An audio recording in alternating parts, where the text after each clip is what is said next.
Now, in 48 years, the depreciation of the dollar um, has occurred. So, do you agree with the Oh, representative? absolutely. It's since '71, it's down 95% or even more in purchasing power because governments always want to print money, and that's why they hate gold. And gold and silver are legal tender in their money because the Constitution said.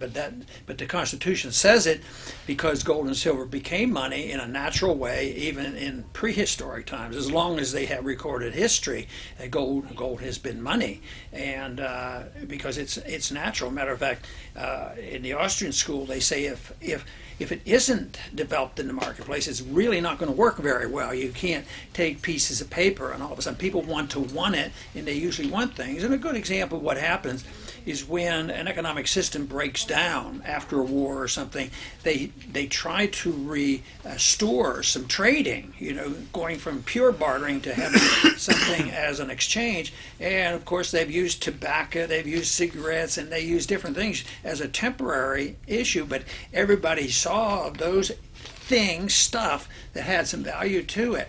But historically, gold is money because it's been accepted by the people and it fulfills some of the requirements of money. And people have to want it and use it. It has to be exchangeable and divisible and these sorts of things that makes it convenient.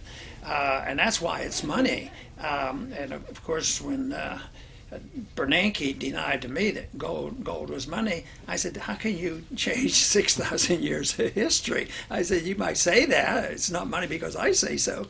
But history has shown, and the founders understood it, so they just put it in the law because they had this very bad experience with the continental dollar.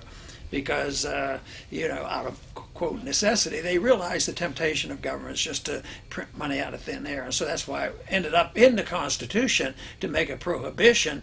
And the Congress could coin the money, and that was their responsibility to maintain the value of that currency. And then there were some prohibitions to the state that you had to use gold and silver as money. So they protect everything that you're doing. You don't have to pass a law.